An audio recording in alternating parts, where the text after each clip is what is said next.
ஒன்றும் இல்லை, இது முதல்ல இருந்து நிறைய பிரச்சனை நடந்துட்டு இருக்கு நம்ம யூனியன்ல. நான் துணைத் தலைவராக இருக்கிறேன் யூனியன்ல. முதல்ல யூனியன்ல இவர் தலைவர் தினேஷ் தலைவராக வந்தார், நல்லபடியாக போயிட்டு இருந்துச்சு. அப்புறம் நடுவில் கொஞ்சம் ப்ராப்ளங்கள். அவர் ஃப்ரெண்டை ஒருத்தர் வந்து ஒரு நடுவில் கூட ஒரு கௌரி சங்கர்னு ஒருத்தர் ஒன்று கொடுத்துருந்தாரு, இந்த பொண்ணுங்க பாலியல் பலாத்காரம் பண்ணுறாங்க அது இதுன்னு. அதை வந்து ஒருத்தர் தினேஷோட ஃப்ரெண்டு மாறின்ற ஒருத்தர் வந்து பண்ணார். அதை கேட்க போய் அது ஜெண்டர் பாடியில் ரெசல்யூஷன் எடுத்து அவர் மேலே பெரிய ஆக்ஷன் எடுத்தாச்சு. அதுக்கு தினேஷ் மாஸ்டர் கையெழுத்து போட மாட்டேன்னு சொன்னார். அவர் சொல்றது ரொம்ப தப்பு. ஏன்னா ஜெண்டர் பாடியில் எல்லாரோட மெஜாரிட்டியோடையும் நாங்கள் அதை டெசிஷன் எடுத்தோம். அவர் அதில் கையெழுத்து போட மாட்டேன், ஏன்னா அவர் வீட்டில் நான் கை நினைச்சிருக்கேன் அப்படின்னாரு. அது ரொம்ப தவறான விஷயம். ஏன்னா தப்பு பண்ணவங்க தண்டிக்கணும். அதுக்காக தான் வந்து ஜெண்டர் பாடி கூட்டுறது. அது மாதிரி இல்லாமல் இது மாதிரி லைனாக ஒரு விஷயம். அப்புறம் அந்த லியோ ஸ்கேம் கேள்விப்பட்டிருப்பீங்க, எவ்வளோ பெரிய பிரச்சனை ஆச்சுன்னு. அதில் பைசா அடிச்சிட்டாங்க அது இதுன்னு. அப்போ கூட நான் தினேஷ் மாஸ்டர் சொன்னேன், மாஸ்டர் உங்கள் மேலே பிரச்சனை கிடையாது, ப்ரோக்ராம் மாஸ்டர் தான் அமௌண்ட் வாங்கி தரணும். அதை தராமல் இருக்கிறதுனால அதில் நிறைய பிரச்சனை இருக்கு, அதையும் பார்க்கணும்னு சொன்னா அதில் ஒரு டெசிஷன் எடுத்தா அதுலயும் கையெழுத்து போடல. இப்படி லைனா ஒன்று போக கௌரி சங்கர்னு ஒரு மெம்பர், அவரும் டான்ஸ் மாஸ்டர் தான். அவர் என்ன பண்ணாரு, நீங்க பிரசிடென்டா இருக்கிறதுக்கு அன்ஃபிட்னு ஒரு வார்த்தை சொன்னாரு. அன்ஃபிட் தப்பான வார்த்தையா? அன்ஃபிட் தப்பான வார்த்தை எனக்கு தெரிஞ்சு தப்பான வார்த்தை இல்லை. அன்ஃபிட்னு சொன்னாரு. நீங்க தலைவரா இருக்கிறதுக்கு அன்ஃபிட். இவ்வளவு பிரச்சனை நடக்குது, நீங்க ஏன் ஒழுங்கா அதை வந்து கம்ப்ளைண்ட் எடுத்து நீங்க ஒழுங்கா டெசிஷன் எடுக்கணும்னு சொன்னா அன்ஃபிட்னு சொன்னதுக்கு அவர் கனடால இருக்காரு. அந்த பையன் கனடால இருந்து வந்திருந்தாரு. இங்க வந்த உடனே இங்க அவரை கூப்பிட்டு யூனியன் வந்திருந்தாரு. யூனியன் வந்த உடனே அவரை உள்ள கூப்பிட்டு கமிட்டியில வச்சு அவர் தப்பு பண்ணியிருந்தா அவரை கூப்பிட்டு தண்டிச்சிருந்தா தப்பே கிடையாது, தவறே கிடையாது. ஆனா அவரை மெதுவா யூனியன்ல இருந்து வெளில கூப்பிட்டு வந்து கேமரா எங்க இல்லையோ, யூனியன் ஃபுல்லா கேமரா இருக்கு, கேமரா எங்க இல்லையோ வெளில கூப்பிட்டு போய் இந்த பக்கத்துல அந்த சந்தில போயிட்டு அங்க போயிட்டு அவரை வச்சு அடிச்சிட்டாரு. அவரு செக்ரட்டரி இன்னும் ஒரு 2-3 பேர் வச்சு அடிச்சிட்டாங்க. இது ரொம்ப தவறான ஒரு விஷயம். அவங்க என்ன நினைச்சாங்க, கேமரால எங்கேயும் பதிவாகலாம்னு நினைச்சாங்க. பட் எதிர் வீட்டுல இருந்து நல்ல வேலை, எதிர் வீட்டுல இருந்து அந்த ஒரு பெரியவர் ஒருத்தர் கொடுத்துட்டார் வீடியோவை. அதை நாங்க ஜெண்டர் பாடியில போட்டு காமிச்சா தவறு கிளியரா தெரிஞ்சிருச்சு. இதுக்கு நான் மெதுவா சொல்லிட்டு இருக்கிறேன், தலைவர்கிட்ட சொன்னேன், தினேஷ் மாஸ்டர்கிட்ட சொன்னேன், ஏங்க நீங்க பொதுக்குழு கூப்பிட்டு நீங்க மன்னிப்பு கேட்கறீங்களோ என்ன கேட்கறீங்களோ தகுதியான முறையில அதை முடியுங்கன்னு சொன்னேன். இழுத்துக்கிட்டு வந்து அவர் சுத்தமா அந்த பையன் வேற அவருக்கு கனடா போகணும்னு சொல்லி போயிட்டாரு. போன உடனே மீட்டிங் வச்சாங்க. இவர் போறது தெரிஞ்சுக்கிட்டு மீட்டிங் வச்சுட்டு அவர் இல்லாம என்ன விசாரிக்க கூடாது அப்படின்னாரு. இப்ப அவர் வந்துட்டாரு. வந்தப்பறம் நான் திருப்பி ஒரு லெட்டர் கொடுக்குறேன், எங்க நீங்க மீட்டிங் போடுங்க, மீட்டிங் போட்டு அவரு வந்துட்டாரு, மீட்டிங் உடனே போடுங்கன்னு சொன்னா இவங்க இஷ்டத்துக்கு அவர் எந்த டேட் போறாருன்னு பார்த்துட்டு அவர் இப்ப 6ஆம் தேதி போறாரு ஊருக்கு, இவங்க 8ஆம் தேதி மீட்டிங் வைக்கிறாரு. என்ன நியாயம் இது? அதனால நான் என்ன பண்ணேன், துணைத் தலைவரா அவசர பொதுக்குழு கூப்பிட்டு மெஜாரிட்டியான மெம்பர்ஸோட பைலாவோட சட்டப்படி கரெக்டா சட்டப்படி மெம்பர்ஸ் எல்லாம் கூப்பிட்டு நான் சோபி மாஸ்டர், பெரிய காயத்ரி ரகுராம் மாஸ்டர், பெரிய சாந்திகுமார் மாஸ்டர், நிறைய மாஸ்டர்ஸ், பெரிய மாஸ்டர்ஸ் எல்லா மெம்பர்ஸும் வச்சு ஒரு டெசிஷன் எடுத்தோம். டீசென்டான டெசிஷன். நீங்க ஒதுக்கிங்க, நீங்க ரிசைன் பண்ணிக்கங்க, அடுத்த எலெக்ஷன்ல நிக்காதீங்கன்னு. அவரும் என்கிட்ட பர்சனலா வந்து பேசினாரு. இந்த மீட்டிங் நடக்கும் முன்னாடி பர்சனலா வந்து பேசிட்டு நான் வந்து ரிசைன் பண்ணிக்கிறேன், நான் ஒதுங்கிக்கிறேன், இந்த மீட்டிங் வைக்காதீங்க அப்படின்னாரு. நான் சொன்ன மீட்டிங் வைக்கலன்னா பொதுமக்களுக்கு தெரிஞ்சாகணும், நம்ம மக்களுக்கு தெரிஞ்சாகணும், மெம்பர்ஸுக்கு. இதெல்லாம் ரொம்ப தப்பாயிடும். நீங்க வந்து மீட்டிங் வாங்க, ஒன்றும் இல்லை, பெருந்தன்மையை வந்து ஆமாப்பா நான் ஏதோ தெரியாம கோவத்தில் அடிச்சிட்டேன் மன்னிச்சிருன்னு சொன்னா முடிஞ்சு போச்சு மாஸ்டர். அங்கே அப்ப நீங்களே தான் சொன்னீங்க நிர்வாகத்தை கலைச்சிடுறேன்னா எலெக்ஷன்ல நிக்க மாட்டேன்னு சொன்னீங்க, அதை நீங்க ஒத்துக்கிட்டு போங்க முடிஞ்சிச்சுன்னு. இல்ல நான் மீட்டிங்லாம் வரமாட்டேன் அப்படின்னாரு. சரி வர வேண்டாம், நாங்க மீட்டிங் போட்டோம். அதே அவர் சொன்ன அதே டிசிஷன் தாங்க எடுத்தோம். அவர் சொன்ன அதே டிசிஷன் தான் எடுத்தோம். அவர் வந்து நிர்வாகத்தில் இருக்கக்கூடாது, ரிசைன் பண்ணணும், அடுத்த எலெக்ஷன்ல நிக்க கூடாது. அதை கொண்டு வந்து இங்க கொடுக்கலான்னு வந்தா ரவுடிசம் பண்றாங்க. தப்பு நீங்களே பார்த்திருப்பீங்க. உங்களை உள்ள விட்டாங்களா? இது எங்களுக்கும் யூனியன் தானே, எல்லாரும் உள்ள போய் பேசலாம்ல. அதை விடலாம். அவங்க உள்ள விடாம வேணும்ட்டே லேடிஸை வச்சு சென்டிமெண்ட் பண்ணணும்னு சொல்லி லேடிஸ் ஏத்துறாங்க.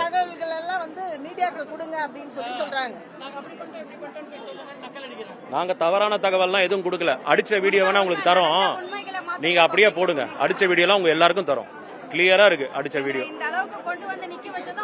அதுதான் இது லீகலா போதும். இது லீகலா தான் ஆக்ஷன் எடுக்கணும். இது லீகலா தான் ஆக்ஷன் எடுக்கணும். லீகலா என்ன ஆக்ஷன் எடுக்கணும்னு நாங்க பார்த்துட்டு எடுப்போம். கண்டிப்பா போலீஸ் புகார் கொடுத்துருக்கு. அந்த பையனும் இப்ப வெயிட் பண்ணி, அவர் என்னன்னா ஒரு யூனியன் அதோட மானம் போக கூடாதுன்னு அடிச்ச அன்னைக்கே ஒரு சப் இன்ஸ்பெக்டர் பாத்துருக்காரு, ஒரு ஐஎஸ் பாத்துருக்காரு. பார்த்துட்டு என்னங்க உங்களை அடிக்கிறாரு, நீங்க ஏங்க கம்ப்ளைண்ட் கொடுக்க மாட்டேன்னு சொன்னதுக்கு அந்த பையன் அவ்வளோ மரியாதையோட இல்லைங்க எங்க யூனியன் பிரச்சனை, இது வெளில கொண்டு போவோம்னு பார்க்குறோம், யூனியனுக்குள்ளேயே முடிச்சுக்கலான்னு பார்க்குறோம்னு சொல்லி அவர் அவ்வளோ தன்மையா அவ்வளோ நல்லத்தனமா அதை டீல் பண்ணியிருக்காரு. ஆனால் அவரை இவ்வளோ அசிங்கப்படுத்தி எங்க எல்லாரையும் அசிங்கப்படுத்தி இவ்வளோ பெரிய மாஸ்டர்ஸ் இருக்காங்க எல்லாரையும் அசிங்கப்படுத்தி ஒரு ஆளுக்காக இப்படி அராஜகம் நடக்கிறது ரொம்ப ரொம்ப தவறு, ரொம்ப ரொம்ப தவறு. இன்னைக்கு மீட்டிங்ல பேசிட்டு இருக்கும்போது அடிக்கிறதுக்கு தான் வராங்க. பெப்சில சொன்னா ஒவ்வொரு தடவை பெப்சில சொல்லும்போது நாங்க பாத்துக்கிறோம், அந்த மாரி மேட்டரும் சொன்னா நாங்க பாத்துக்கிறோம்ன்றாங்க. இன்னி வரைக்கும் ஆக்சுவலா எங்க யூனியன் மேட்டர்ல பெப்சி தலையிடக்கூடாது, நாங்களா போய் எங்களால முடியல அப்படின்னு சொன்னாதான் பண்ணணும். இப்ப நாங்க டெசிஷன் எடுத்தாச்சு, அதை வந்து லேபர் ஆபீஸ்லயும் பெப்சிலையும் கொடுத்துட்டு போலீஸ்லயும் சொல்லியிருக்கோம். அந்த பையன் போலீஸ்ல கம்ப்ளைண்ட் பண்றேன்ட்டான், அவங்க என்ன ஆக்ஷன் எடுக்கிறாங்களோ எடுக்கட்டும், நாங்க யூனியனை பூட்டிட்டு நாங்க பாட்டுக்கு போயிட போறோம், அவ்வளவுதான். எங்களால அவ்வளவுதான் முடியும். நாங்க வந்து கரெக்டா பேஷண்டா நல்ல முறையில தான் இதை பண்றோம். நாங்க ரவுடிசம்லாம் எதுவும் பண்ணல, டீசெண்டா எங்களால முடிஞ்ச அளவுக்கு அமைதியா அதை பண்றோம்.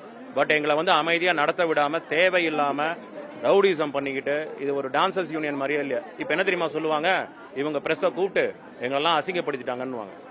நாங்க வந்து வேற வழி இல்லை எங்களுக்கு, இது வந்து எல்லாருக்கும் தெரிஞ்சாகணும். ஒரு நியாயமே கிடைக்க மாட்டேன், நியாயம் கிடைக்காத போது பப்ளிக்கா போய் தான் ஆகணும், வேற வழி இல்லை. அதனாலதான் இதை பண்றோம், இதை புரிஞ்சுக்கணும். உங்க எல்லாருக்குமே தெரியும், நடன இயக்குநர்களும் நடன கலைஞர்களும் சங்கம் வந்து எவ்வளவு ஒற்றுமையான ஒரு சங்கம்னு உங்க எல்லாருக்குமே தெரியும். எல்லா சங்கமும் ஒற்றுமையான சங்கம் தான். பட் இதுல வந்து நாங்க பெண்கள் ஜாஸ்தி மெஜாரிட்டி.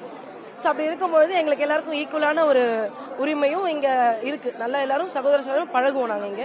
ஸோ ரொம்ப வருஷமா எல்லாரும் இங்க காலகாலமா வந்துட்டு இருக்காங்க. அப்படி இருக்கிற பட்சத்துல இங்க எந்த பிரச்சனையா இருந்தாலும் எங்களுக்குள்ள பேசி ஒரு சுமூக முடிவு வரும், தீர்வு வந்துடும்.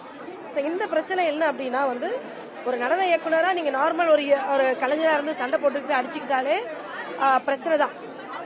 இன்னொன்னு அடிக்கிறதே தப்பு.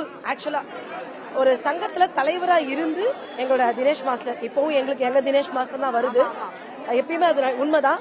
எங்க தினேஷ் மாஸ்டர் ஒரு இன்னொரு master dance master Gauri Shankar master வாக்குவாதத்துல ஈடுபட்டு அவங்க அடிச்சுட்டாங்க. தினேஷ் மாஸ்டர் அடிச்சது மட்டும் இல்லாம அவரோட கூட இருக்கிற மற்ற சக நிர்வாகிகளும் சேர்ந்து அந்த அடிதடியில ஈடுபட்டிருக்காங்க. நாங்க என்ன சொல்ல வந்தோம் அப்படின்னா, தினேஷ் மாஸ்டருக்கு மாஸ்டர் நீங்க அடிச்ச அந்த நிமிஷமே இட்ஸ் அ கிரைம். உங்களுடைய பதவியை நீங்க இழந்துட்டீங்க, அங்கேயே அந்த நிர்வாகம் அந்த தகுதியை இழந்துட்டாங்க, அதுதான் உண்மை இல்லைங்களா? சோ ஒரு ஸ்கூல்ல போய் குழந்தைங்க அடிச்சாலே சைல்டுக்கே இருக்கே, சீர்திருத்த பள்ளின்னு ஒண்ணு இருக்கே, குழந்தைங்களுக்குள்ள அடிச்சாலே தப்பு, குழந்தைங்களை வாத்தியார் அடிச்சாலும் தப்பு.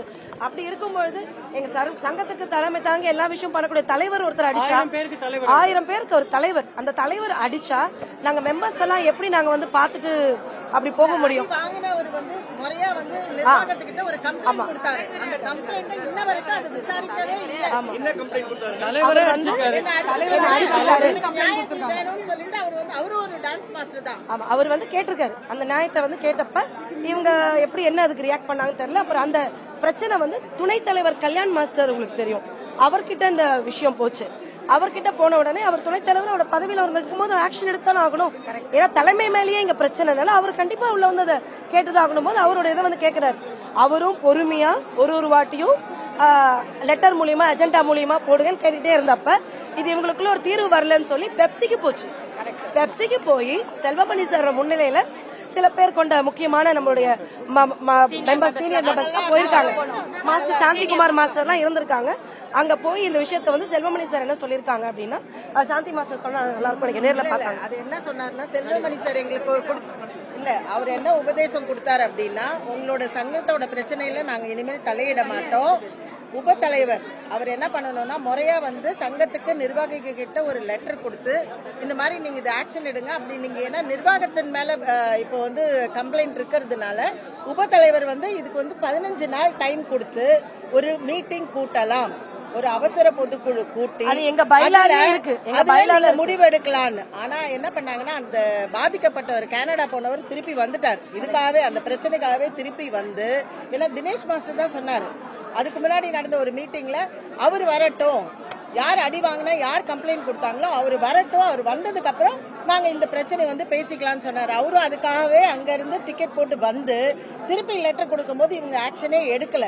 அப்போ உபத்தலைவர் வந்து அவசர பொதுக்குழு ஒரு குறிப்பிட்ட டைம் கொடுத்து ஒரு வாரத்துக்கு மேல எல்லாம் பேசி ஒரு பொதுக்குழு நடத்தி நிறைய பேர் 200 பேருக்கு மேல அந்த பொதுக்குழுல வந்து பேசிதான் இந்த முடிவெல்லாம் எடுத்திருக்காங்க. எடுத்த முடிவுகளை வந்து நாங்க இன்னைக்கு சுமூகமா நிர்வாகத்துக்கிட்ட கொடுக்கறதுக்கு தான் வந்தோம். ஆனா அது அவங்க வாங்கவும் இல்ல. யாரையும் ரொம்ப அவமரியாதைன்னா வந்து நாங்கெல்லாம் வந்து இந்த யூனியன்ல 43 வருஷம் இருக்கோம்.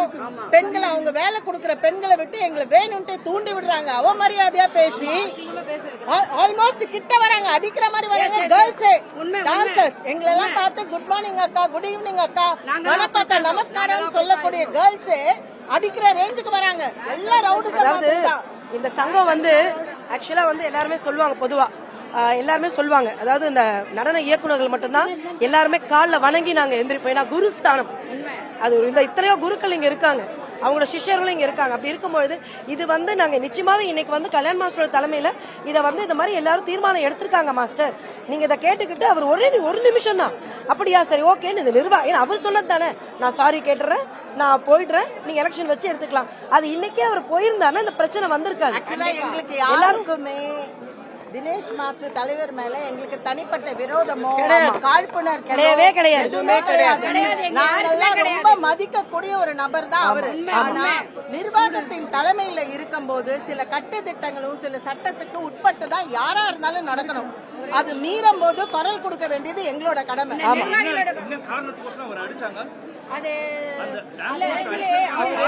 என்ன காரணமாகவும் இருக்கட்டுங்க, சில பிரச்சனை நீங்க நடக்கும் போது அவர் என்ன பண்ணிட்டாரு, நீங்க பிரசிடென்டா இருக்கிறதுக்கு அன்பிட்னு சொல்லிட்டாரு. இல்ல அது எதனால அவரை வந்து அந்த கௌரி சங்கர் என்ற ஒரு மாஸ்டர் வந்து எதனால தலைவர் இந்த யூனியன் தலைவரே அடிச்சாருன்னா அவர் எதை சொல்ல வந்தாருன்னா, ஏன்னா யூனியன் தலைவரே வந்து யாரையும் மதிக்கிறது இல்ல. ஒரு மாஸ்டர்னா அவங்க பெரிய மாஸ்டரோ சின்ன மாஸ்டரோ எல்லாரையும் மதிக்கணும். இங்க அதுதான் அப்படி இருக்கும்போது தலைவரே வந்து எல்லாரையும் கீழே வச்சு ஒர்க் பண்ணாத மாஸ்டர் கேவலமா இழிவா சொல்றது, ஒர்க் பண்ற மாஸ்டருக்கு மரியாதை கொடுக்கறது, இதெல்லாம் இங்க நடக்கிறதே இத்தனை வருஷமா நடக்கல, இது வரைக்கும் நடக்கல. இப்ப இந்த 2 வருஷமா தான் ரொம்ப, இந்த 4 வருஷமா தான் ரொம்ப கேவலமா போயிட்டு இருக்கு. ஏன்னா அந்த கௌரி சங்கர்ன்ற மாஸ்டர் ஏன் அடிச்சாங்கன்னா நிர்வாக சீர்கேடு இங்க நிறைய நடக்குது. இந்த நிர்வாக சீர்கேடு, ஆமா நிர்வாக சீர்கேடு நிறைய நடக்கிறனால அது அவர் என்ன சொன்னாரு, மாஸ்டர் நீங்களே ஒரு மாஸ்டர் வந்து இழிவா பேசுறீங்களே, அறிவில்லைன்னு சொல்லி பேசுறீங்களே, அப்ப அது தப்பு இல்லையா, தப்பு கேளுங்க, சாரி கேளுங்க மாஸ்டர் இருக்கிறதுக்கு அன்பிட்னு சொன்னாரு. இதான் இருடா, சாரி கேளுங்கன்னு சொல்லியிருக்காரு. அந்த மீட்டிங் மாஸ்டருடைய வாட்ஸ்அப் குரூப்ல எல்லா மாஸ்டரும் கேட்டாங்க, சாரி கேளுங்கன்னு சொல்லி கேட்டிருக்காங்க. ஏன்னா நீங்க வந்து ஒருத்தர் அறிவில்லைன்னு ஒரு மாஸ்டர் சொல்லிருக்கீங்க, தப்பு அப்படின்னு சொல்லி சாரி கேட்க சொல்லிருக்காங்க. அப்ப இவர் என்ன பண்ணிருக்காரு, சாரியே கேட்கல. இது ஒரு 1 வீக்கா ஓடிட்டு இருக்கு, அந்த மாஸ்டர் குரூப்ல 1 வீக்கா ஓடிட்டு இருக்கு இந்த பிரச்சனை. அப்ப என்ன ஆச்சு, எல்லா மாஸ்டரும் கேட்கும். அப்ப இந்த கௌரி சங்கர் மாஸ்டர் என்ன சொன்னார்னா, இந்த மாஸ்டர் வந்து அப்ப என்ன சொல்லிருக்காரு, கடைசியில சாரி எல்லாம் கேட்கல, நான் அவனை வந்து வருத்தப்படுறேன் அப்படின்னு சொல்லியிருக்காரு. அப்ப அவங்க கேட்டிருக்காங்க, ஒருத்தர் அறிவில்லைன்னு கேவலமா திட்டிருக்கீங்க, வருத்தப்படுறது எங்களுக்கு வேண்டாம், சாரி கேளுங்கன்னு சொன்னதுக்கு கேட்கல. அப்ப அவர் என்ன சொல்லியிருக்காரு, நீங்க நிர்வாகத்துக்கு ஃபிட் கிடையாது, பிரசிடென்ட்டுக்கு தான் ஃபிட் கிடையாதுன்னு சொல்லி அவர் சொல்லியிருக்காரு. ஏன்னா நீங்க ஒரு விஷயத்தையுமே எதுவுமே பார்க்க மாட்டேங்கிறீங்க. உங்களுக்கு சம்பந்தப்பட்டவங்கன்னா ஒரு ஆக்ஷன் எடுக்கிறீங்க, உங்களுக்கு ஆப்போசிட்டா பேசுறவங்களுக்கு ஒரு ஆக்ஷன் எடுக்கிறீங்க. இது ரொம்ப தப்பு. இந்த இதுல வந்து சிஎம் தப்பு பண்ணாலும் சரி, பிஎம் பண்ணாலும் எல்லா பொதுமக்கள் கேள்வி கேட்கறாங்க.